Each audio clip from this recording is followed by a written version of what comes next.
జ్యోతిరావు పూలే 198వ జయంతి సందర్భంగా బెల్లంపల్లి ఏరియా హాస్పిటల్లో వారి జన్మదిన కార్యక్రమాన్ని కేక్ కట్ చేసి ఘనంగా నిర్వహించుకోవడం జరిగింది. ఈ కార్యక్రమాన్ని Bellampalli area BC licence officer, Bellampalli area hospital superintendent doctor Madhukumar గారు ఘనంగా నిర్వహించడం జరిగింది. ఈ కార్యక్రమంలో ఏరియా హాస్పిటల్ సిబ్బంది, AITC pit secretary Sridhar, TBGKS నాయకులు, ఐఎన్టీయూసీ నాయకులు, బీసీ సంఘం నాయకులు, ఏరియా హాస్పిటల్ సిబ్బంది అందరూ కూడా పెద్ద సంఖ్యలో పాల్గొని కేక్ కట్ చేసి స్వీట్లు పంచుకోవడం జరిగింది. మనం ఈ రోజు అందరూ ఇప్పుడు గ్యాదర్ అయ్యాము అని అంటే ఒక మహాత్ముడు ఆయనకి నివాళులు అర్పించడానికి, అంటే ఆయన పుట్టినరోజు ఇవాళ, ఆయన పుట్టినరోజు మనం ఘనంగా జరుపుకోవడానికి మనం అందరం కూడా వాళ్ళు గ్యాదర్ అయ్యాము ఇక్కడ. ఆయన ఎవరు అని అంటే శ్రీ జ్యోతిరావు పూలే గారు. ఆయన మహాత్మా అనే బిరుదు కూడా ఉంది. మహాత్మా గాంధీ గారి కంటే కూడా ముందు ఆయన మహాత్మా అనే బిరుదు కూడా ఇచ్చారు. ఆయనకి ఇది 198వ జయంతి. ఈరోజు మనం ఆయన గురించి మాట్లాడుకోవడానికి ఇక్కడ నిలబడ్డాము అంటే చదువుకొని ఆడవాళ్ళకి చదువు రావాలనేటువంటి గొప్ప కోరిక ఆయనది. అదేవిధంగా ఆయన భార్యను కూడా అన్ఎడ్యుకేటెడ్గా ఉండి చదివించుకొని మన భారతదేశంలో మొట్టమొదటి మహిళా ఉపాధ్యాయురాలు అంటే ఆయన భార్య శ్రీమతి సావిత్రి గారు. సో ఈరోజు ఆయన గురించి మనం ఇక్కడ నిలబడి ఇక్కడ మాట్లాడుకుంటున్నామంటే మనం అదృష్టంగానే భావించాలి. ఈ కార్యక్రమానికి అధ్యక్షత వహించవలసిందిగా గౌరవనీయులైన డివైసీఎం ఏరియా హాస్పిటల్ బెల్లంపల్లి గారిని సగౌరవంగా వేదికకు ఆహ్వానిస్తున్నాము. అదేవిధంగా Shri D Sridhar, secretary, AITC area hospital Bellampalli గారి వేదిక మీకు ఆహ్వానిస్తున్నాను.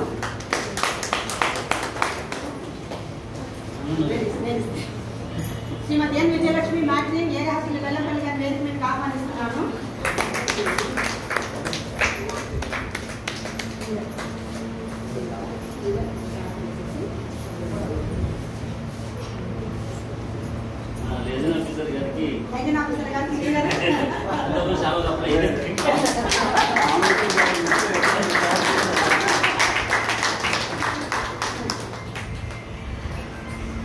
మాట్లాడాల్సిందిగా కోరుతున్నాను.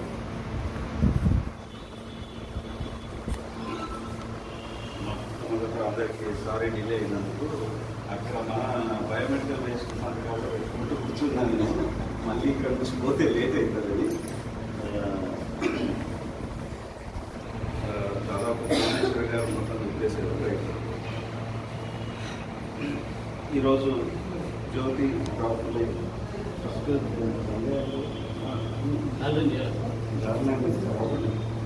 ఏఎన్సీఓ గారిని, సెక్రటరీ గారిని గార్డెన్ చేయవలసిందిగా కోరుతున్నాను. అదా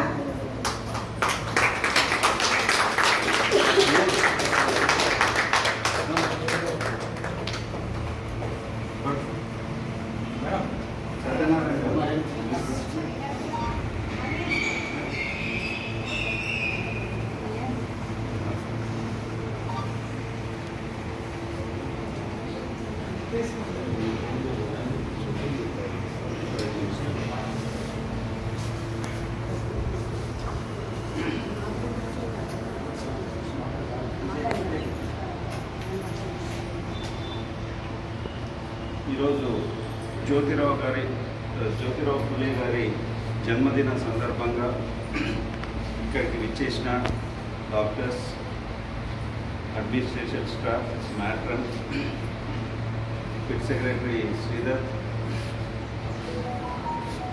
staff nurses, ward assistants, general మంత్రుస్, ఎస్ఎన్ఎస్ డ్రైవర్స్, మరి మిగతా సిబ్బంది, కాంట్రాక్ట్ సిబ్బంది, మిగతా అందరికీ పూలే జన్మదిన సందర్భంగా శుభాకాంక్షలు మరియు శుభోదయం అనొచ్చా, మధ్యాహ్నం శుభోదయం ఫస్ట్ చెప్పేటప్పుడు అందరూ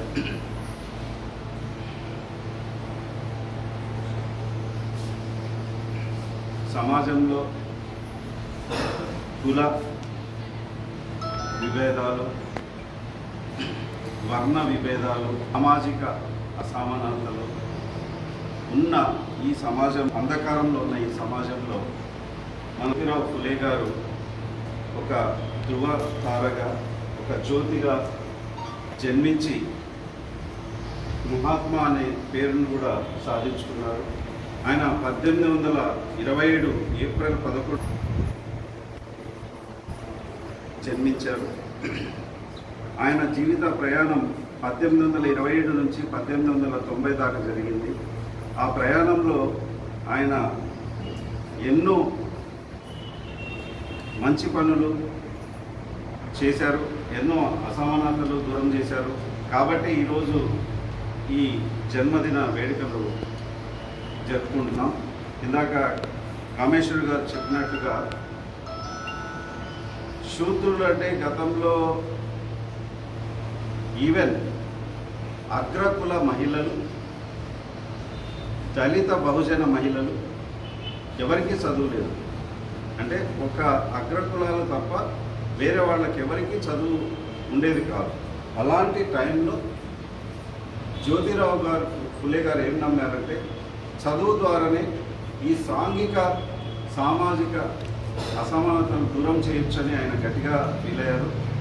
అంతేకాకుండా ఆయన చదువుకోవడంలో చాలా ఒడిదుడుకులు ఫేస్ చేశాడు. వాళ్ళ తల్లిదండ్రులను అందరూ అవహేళన చేసి మీ కొడుకుని ఎందుకు చదివిస్తున్నావు, నీ మాట వినడు, చదివించకపోతేనే మన మాట వింటాడు అని చెప్పడం ద్వారా మధ్యలో చదువును ఆపడం జరిగింది. మళ్ళీ ఫులే గారు ఆయన పట్టుదల అంటే చదువు ఆపిన పూల తోటలో పనిచేసుకుంటూ ఆయన చదవడం, ఇంట్లోనే చదవడం, ఇలా చేయడం చూసి మిగతా వాళ్ళు ఆశ్చర్యము ప్లస్ సంతోషం వ్యక్తం చేసి మళ్ళీ వాళ్ళ ఫాదర్ని ఒప్పించి ఆయన చదువుకున్నారు. అంతేకాకుండా ఆయన వివాహం 13 ఏళ్ళ వయసులో, ఆయనకు 13, సావిత్రిబాయి ఫులేకు 9. ఆ వయసులో ఆయనకు పెళ్ళి అయింది. పెళ్ళి అయిన తర్వాత ఇంటి నుండే సంస్కరణ మొదలు పెట్టాలని ఫస్ట్ వాళ్ళ వైఫ్ను చదివించాడు సావిత్రిబాయి ఫులేని. ఆమెను చదివించడమే కాకుండా మిగతా మహిళలు కూడా చదవాలి అంటే ఉమెన్ ఎంపవర్మెంట్ 1800లోనే స్టార్ట్ అయింది. కానీ ఈరోజు కూడా స్టిల్ నేనైతే ఉమెన్ ఎంపవర్మెంట్ 100% అనుకోవట్లేదు. సో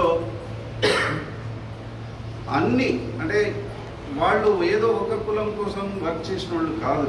అంబేద్కర్ గారు కానీ ఫులే గారు కానీ అన్నీ ఎవరికైతే ప్రాబ్లం ఉందో అందుకు వీళ్ళను ఒక కులానికి ఆపాదించకూడదు. కులం మనుషులమందరం ఒకటే, మనం పెట్టుకున్నవి మతాలు కులాలు. సో ఈవెన్ నేను ఇందాక ఒక ఎగ్జాంపుల్, బ్లడ్ ట్రాన్స్ఫ్యూజన్ చేసేటప్పుడు ఏ కులం అని చూసి బ్లడ్ ఎక్కించుతారా? మనమైతే మిక్స్డ్లో మరి బ్లడ్ ఎక్కించుకోవడానికి లేని కులము మిగతా వాటికి ఎందుకు వస్తుంది, రైట్? సో కాబట్టి వీళ్ళు మహానుభావులు. ఎందుకు మహానుభావులు అంటే వీళ్ళు కులం ప్రకారం వర్క్ చేయలేదు, వీళ్లకు జరుగుతున్న అన్యాయాల కోసం మాత్రమే వాళ్ళు పోరాడారు. అన్ని కులాల వాళ్ళ మహిళలు చదువుకుండే ఈరోజు ఎవరైనా చదువుకొని ఉద్యోగం మహిళలు చేస్తున్నారు అంటే ఇలాంటి మహనీయులు కృషి వల్లనే అని చెప్పుకోవడంలో సాధిస్తున్నారు. సో కాబట్టి వాళ్ళలాగానే మనం అందరం దేంట్లైనా కలిసి మెలిసి ముందుకు పోదాం. ఇవన్నీ కేవలం విభేదాల కోసం కాదు, కలవడం కోసమే. మనము ఎక్కడైతే అన్యాయం జరుగుతుందో వాటికి, అది ఏ క్యాస్ట్ అయినా, నేను గతంలో చెప్తున్నా, ఈవెన్ ఓసీ వాళ్ళకు కూడా అన్యాయం జరిగినా ముందుంటాం. ఇక్కడ ఈ క్యాస్ట్ ఆ క్యాస్ట్ ఇవి కాదు, మనం మనుషులం ఫస్ట్. అంటే రాజ్యాంగబద్ధంగా ఎక్కడైనా అన్యాయం జరిగినట్లయితే మనం వాటి చేయడానికే లైసెన్స్, ఎవరికో అన్యాయం చేయడానికి అయితే లైసెన్స్ ఆఫీసర్ కాదు. ఈ లైసెన్స్ ఆఫీసర్ ఈజ్ బిట్వీన్, అంటే ఈజ్